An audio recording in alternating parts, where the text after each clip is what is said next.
I'm Laffy Taffy, and welcome back to Let's Play Tomb Raider 2, Part 8. Oh god, I have no clue. Let's just get past this guy. Oh my god, I have so much energy. I had my coffee, and oh my god, I tried to record this yesterday, and I was so dead. I was like, hi, welcome to Tomb Raider 2, Part something. I don't give a fuck. Whatever. I had to like restart it like 3 times because I was like, there's no way I can record this.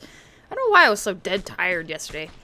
Technically, well, I have, as far as my work goes, I've got, whoa, please don't kill me. Whoa, stop with the thing. What the f is she doing? Lara! Get your shit together! Okay, kill this guy. Oh, that could have been done way better. Oh, he drops 2 medic packs. How did I not know that? Wow. Well, anyways, back to what we were like, I was trying to describe. This is the wreck of the Maria Doria. And what's really cool about this level is that the whole thing is upside down. Because according to this, the ship, when it landed on the bottom of the ocean, it was upside down when it landed. It's very cool and creative. Like, this is one of the most fun levels of this game. It's one of the ones that stands out to me in my mind. Now, I'm not going to forget about this guy. Holy crap, I can actually see. My monitor is totally behaving itself. Good monitor. Very good. I like it when I don't have to use my flares every second of the game. And we're on our way towards a secret here. Okay, I'm going to correct myself. This is not the stone dragon, it is the silver dragon. How do I get back up? There we go. Okay, kill this guy. This guy who doesn't drop shit. Holy crap! Whoa, look at them pecs. That's okay. Lara's asexual. She's literally not turned on by anything. Maybe I should heal. God, I have got to redo my my med pack. Well, actually, I don't think you can actually. Oh wow, I don't think you can actually re-keybind any of your hotkeys for other stuff, like quick save and. Well, there probably is a way to re-keybind things like that, but I just am too lazy to figure out how. If I do, I will tell you guys. And now we have block pushing mayhem.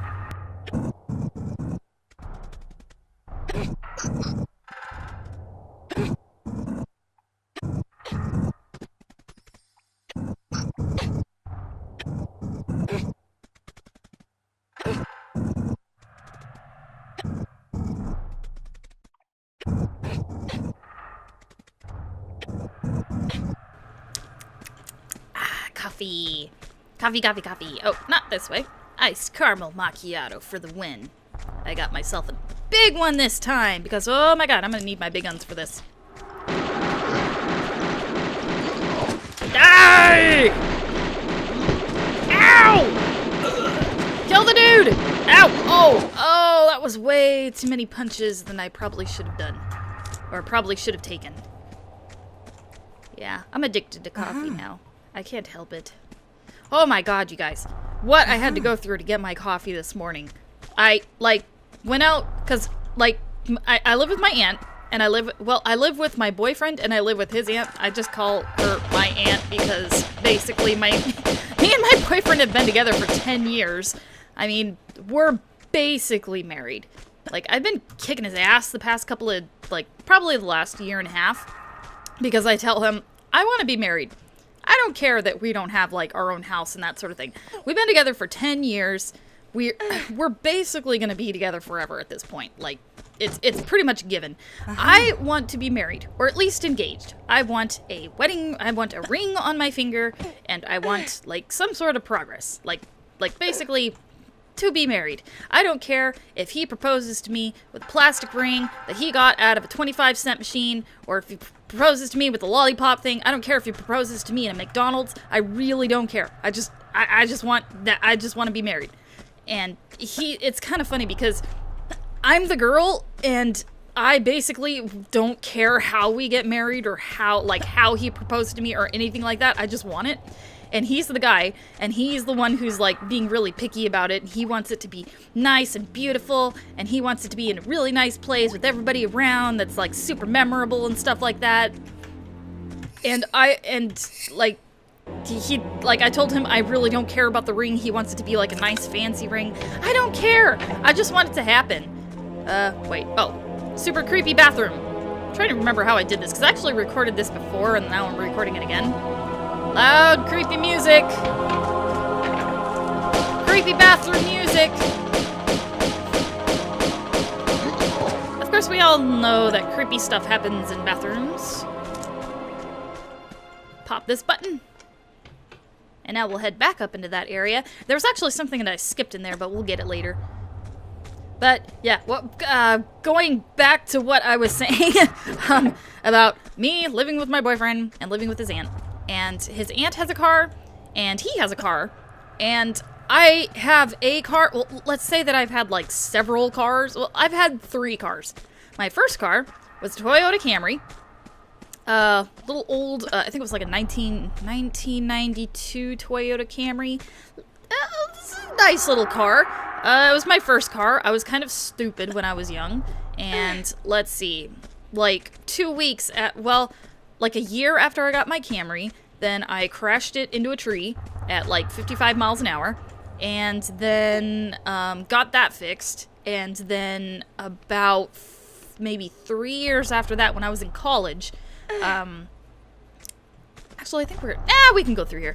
3 years after that, when I was in college, we had a huge storm, and I drove my car through a river and turned it into a boat, and yeah, kind of destroyed it. And then I was without a car for a couple of years, and then my boyfriend's dad got me a little, oh my god, it was the cutest car ever. It was a little 1984 Honda Civic. I think it was the first model that they made for the Honda Civic. It was so adorable. It was this dorky little 80s car. It was so freaking cute.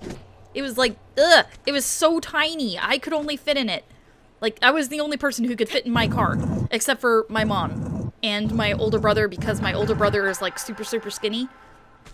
It was actually really nice having a little car that only you could fit into, so that nobody else could borrow your car. It was just super nice. But unfortunately, I mean, it was a 1984 Honda Civic, so obviously, I mean, it was an old car. I mean, the thing ran on a carburetor. I had to like pump it up before I could start the car up. I mean, it was such a little beer can, but I loved that little thing.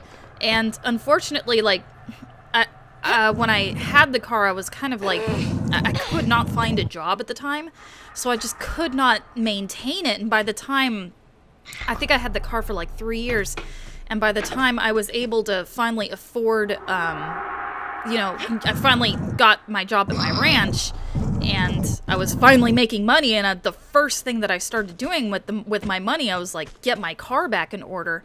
And unfortunately, by the time I started, actually taking care of it, it was so far gone. I mean, everything was wrong with it. I had to replace the entire brake system. I had to replace the entire fuel system. I had to replace, like half the electrical system. I mean, I was like, probably $2,000 into that thing.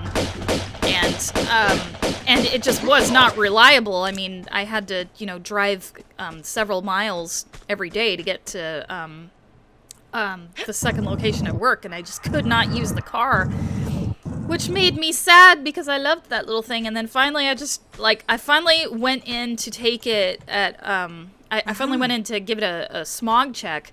And while they were running the smog check, they were like, yeah, we can't complete the smog check because you got a fuel leak, and if we try to complete the smog check, then we're probably going to set your car on fire. And at that point, I was like, God damn it, I spent so much money on it, and it's just not working, so I had to give the car up, and it made me really sad. Basically, what happened is, it's actually really cool. My boss, wait, is this right? Maybe I should actually pay attention to where the hell I'm going.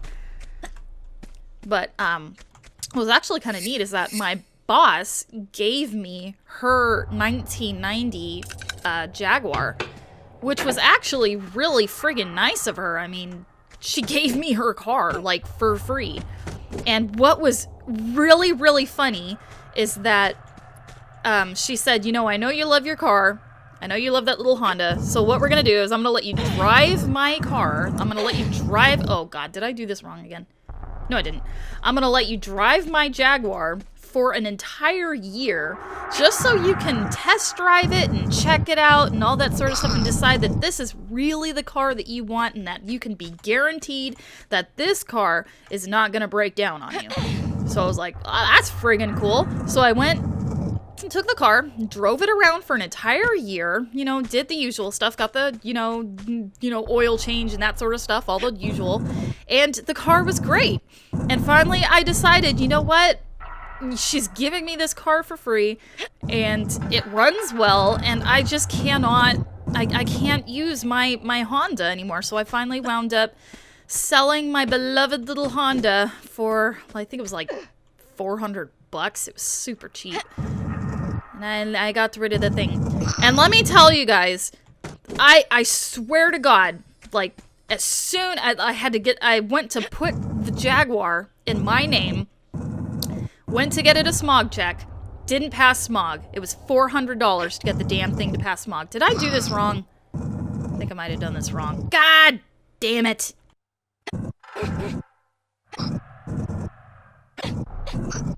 This is what happens when I ramble.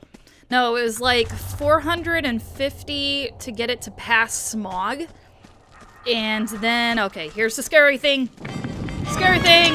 Ah! Try not to be squished. And then, like, a month after that, coming down yet? Come on, man. Like, a month after that, I started having problems with it turning on. So, went to go get the battery checked. Turned out it wasn't the battery, it was the entire electrical system. So, you know, sunk another, you know, $700 into that. Then we started having problems with it, not starting again, and I was like, God damn it, stupid battery sucks. So, went to go get it checked, and then found out that it wasn't the battery, it was the entire fuel system. So I got the whole entire fuel system checked, or fixed. And then I started running into problems with it, with the car overheating. And I was like, God damn it. So I went to go, I went and got it checked for, coolant problems. And of course it had a whole bunch of leaks and stuff like that. And that was like another, God, I think for the coolant system, it was like $650. Got that taken care of. And then, like, a month after that, I noticed that it was overheating again. Took it back in. They said that the radiator was destroyed. And that it was going to be like... Oh, I completely forgot about this. No, here we go. No, I didn't. I'm just rambling. I'm not paying attention to what I'm doing. No, I went to get it replaced. And they said it was going to be another $750 to get the radiator replaced. And I was like, I can't do this. I've owned this car less than a year and I'm already like $2,000 into it. And I drove the damn thing for a year to make sure that it was gonna be reliable, and as soon as I put the damn thing in my name, then everything breaks on it. And I was like, I want my Honda back. So now the Jaguar is sitting in my backyard, not doing anything because I'm so angry at it, I don't even want to look at it. What the hell? I'm like seeing reflections of her underneath the thing. And going back to what I was originally saying, all the way back to my goddamn coffee. Went out this morning to go get myself a coffee because I'm addicted to coffee, and went into my aunt's car, and the car didn't start. The battery was dead. And I was like, damn, that kind of sucks. So I went to go start up my boyfriend's car, and that car didn't start. Completely friggin' dead. We had driven these cars like a couple of days before, and they were perfectly fine. It was crazy. So I called AAA out to come out and be like, hey, dude, the battery's dead. And they're like, yeah, I guess it is dead. What am I doing? And they're like, yep, battery's dead, needs to be replaced. But luckily it was still under warranty, so I got that done pretty much for free. And, I went ahead and jump-started my boyfriend's car, so that's all done. But what was also extremely stupid is that in my aunt's car, she's got like this anti-theft thing in her this anti-theft thing for her radio, and I listen to my Bluetooth a lot for my phone. So, and the problem with the anti-theft thing is that you need a code to get it to work. So I am extremely annoyed at everything right now because it took me like an hour and a half to go get my coffee. So I'm bitching and moaning about how long it took for me to get my stupid $5.25 caramel macchiato coffee thing. Yeah. First world problems. Aw, man, I didn't pick this up. Let's see if I can do this really quick. Might be able to do it really quick. Maybe. We'll see. Yep, just in time. Because I'm pro. So yeah, that's the story of my morning. Very, very frustrating. Seriously though, if I could get my little Honda back, I would be so happy. And honestly, it's kind of funny now because since I've had my little Honda Civic, I freaking love old cars. Like I see an old car, like an old 80s car down the street, and I'm like, I want it! Give it to me! I'll never be able to afford it. I'll be paying like $1 million a month just to keep the damn thing running proper, or running enough to get me, 10 miles. I just think they're very cute now. I love old cars. Old 80s cars. Let's see. What am I doing here? I'm grabbing another fuse. These fuses are what's going to allow us to get towards the end of the level. Actually, to get into the cabin of the ship. Or what am I saying? Wait, I need to push this thing. Yeah, so we can get the hell out of here. Now, there was a person down the street from the ranch, and they had this little ancient, tiny little two-door Plymouth. Oh my god, was it adorable. What am I shooting at? There's supposed to be a couple of guys coming. There they are. Taking your sweet ass time. Come on, die. There we go. I like it when things work. He had an adorable little Plymouth. I wanted that thing so bad, but I knew I'd never be able to afford it. I mean, you could buy the car for like $300, but you'd be paying like $2,000 a month just to be able to keep the damn thing. Basically replace everything in it, essentially. All right, let's head up here. I do believe we need to head out. What am I doing? Is this the right area? Yes, it is. Okay. I was doubting myself. Oh, this guy dropped something. And I totally didn't even see it. And I do believe once we pick up the final fuse, which is over here, we will be ready to head on out of here.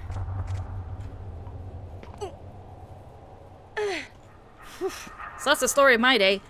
What kind of cars do you guys drive? I'm interested in knowing. And what is your dream car?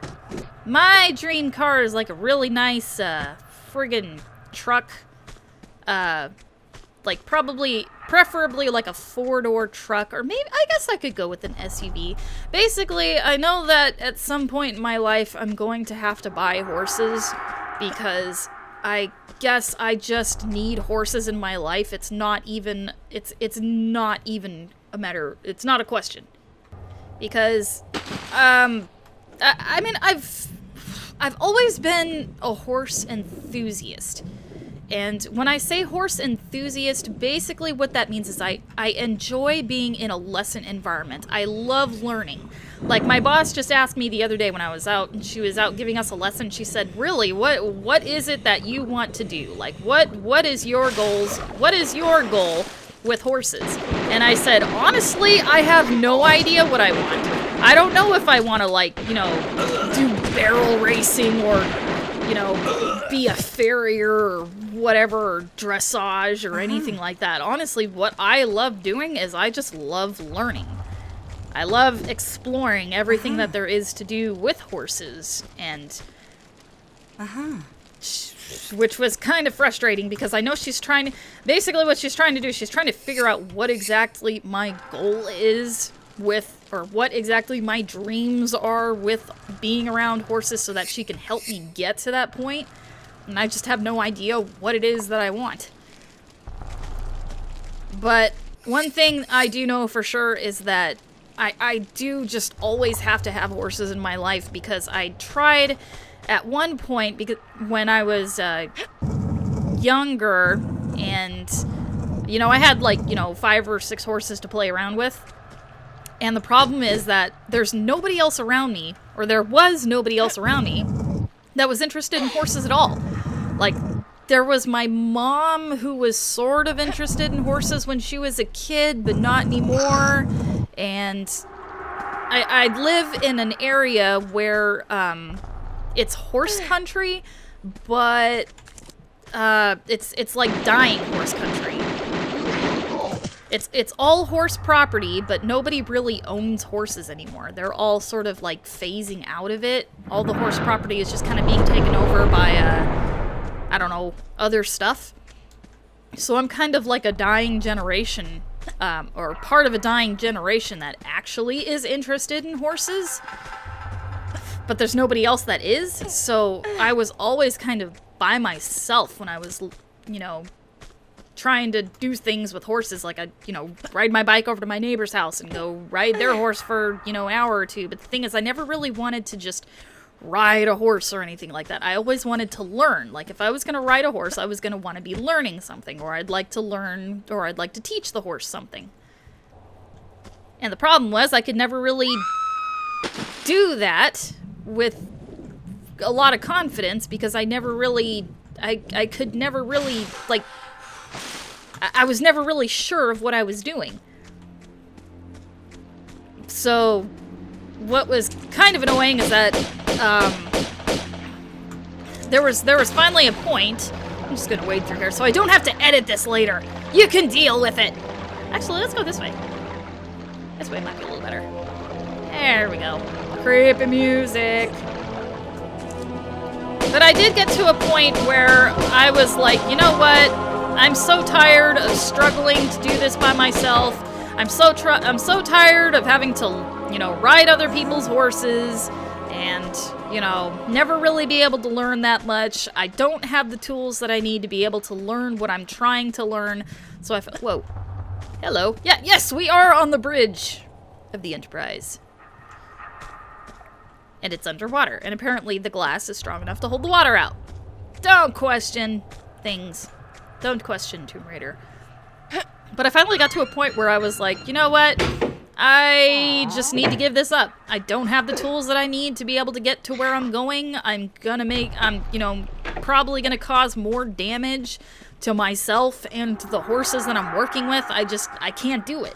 Like, I need to give it up so that I can eventually get to a point where I can hire somebody, or, you know, I don't know. I just couldn't keep doing what I was doing. So I finally gave it up. And for a year, it was the most depressing year of my life, because instead of going out and being active and working with animals and stuff like that, I was just sitting in my room playing computer games, like, all day long. Like, just get up in the morning, turn on my computer. What the hell did I just do? Oh, yeah. Get up in the morning, turn on the computer, play games, eat, take a shower, go to sleep, get up the next morning, do the same thing. Like, what happened is it made me actually extremely depressed.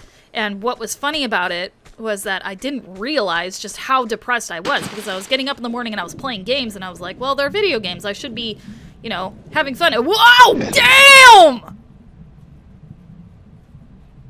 I got eaten by a shark! So, anyways, before I was so rudely interrupted by said shark! God damn, whoa. This is they've never really been this close. Usually I'm pretty good about dodging them. But yeah, most depressing time of my life. And the thing is, I didn't realize how depressed that I was until I got a job and was finally able to get out of that situation. Because the thing is, when you're doing the same repetitive thing every single day, like, you have no challenge or anything like that in your life. You have no, you know, responsibilities or stuff like, stop it! Responsibilities and stuff like that. Then it just you develop a pattern of depressive like behavior, and it will make you actually depressed, and a lot of times you may not even notice. God damn. A lot of times you may not even notice it because you feel like you're okay, but you won't even realize how depressed you are until you're out of that repetitive habit, and then you feel pretty damn good. But it was kind of funny because I realized, you know, it wasn't until after I got out of that situation just how depressed I was. And then I kind of just discovered that was when I finally just was like, you know what?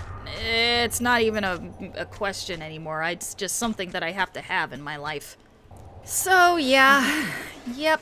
Got back into it. And, well, actually, the way that I kind of... What the hell did I do? I picked up a key. Said key goes down. It's not this area. Oh my god. How am I screwing this up so bad when I talk too much? It's this way. We're trying to get into the captain's cabin. So use said key on said keyhole. Yeah. But I kind of decided that, you know what? I need to have horses in my life. It's not it's not debatable. And whether or not, you know, I'm causing more damage to myself or to the horse because I don't have somebody there to give me the, you know, to give me the instruction I need, I just at least need to be able to go out, pat a horse on the head, be like, hello, and then, you know, go home. It needs to happen. So what I was actually doing is I was making flyers to, you know, advertise, you know, does anybody need their horse lunged or fed, or you want your stalls cleaned or whatever, just anything about your horses. And that was actually how my boss found me, because she found one of my flyers and was like, hey, would you like to ride horses for, like, you know, a job? And I was like, yes, could I work for you for free? Whoa, that was interesting. Lara decided to float. Let's see. I can never figure out where these guys are. I mean, they're on one of the lower floors here, but I can never see them. Well, let's kill that guy first. Why not? He decided to show his ugly face. He gets shot in the face. But, yeah. Yeah, that's the sad story of how I need horses in my life. Going back to why that's related to, like, my dream car is because I need to at least make sure that I have a car that can pull a trailer for said horses or carry said saddles. Come on, guys, get your asses over here so I can shoot you. Let's see, where can I hop down? That would be over here. Whoa! Yo! Hey! Quit! Calm your tits.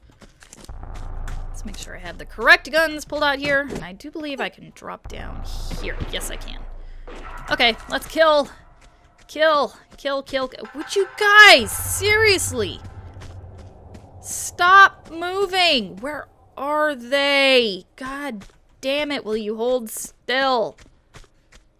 They're seriously running away from me. God damn it. Hold still! Jesus! How hard is it to hold still? Alright, so now everyone's dead. Things are looking great. I also completely forgot that I jump-started my boyfriend's car and it's outside running as I am doing this. So maybe it would be beneficial to finish this up as soon as possible, just in case anybody runs in and steals my boyfriend's car. That would be nice. Oh, at least we're towards the... Whoa, what the hell are you doing there, sir? Technically, I don't need to kill you, but I will. Okay, and let's see here. I think the way we want to go is this way. Yes. And here we go. This part is actually freaking scary. We gotta dive. We're at the bottom of the ocean, diving down in a cave, and look at this scary crap. Look at these things. These things are terrifying. Ow! I totally swam right into his little cave thing. Let's see. This way. Whoa! Go out here, hopefully not get our faces eaten. I'm gonna skip that little hole there. I'm just gonna swim to the end, because technically the end of the level is right here. So thank you guys for watching. 31 minutes. I think for you guys it's gonna be a little bit less. But when we come back, we're going to be exploring the living quarters, which aren't too interesting, but I'll try to make it interesting for you guys. So we'll see you guys next time.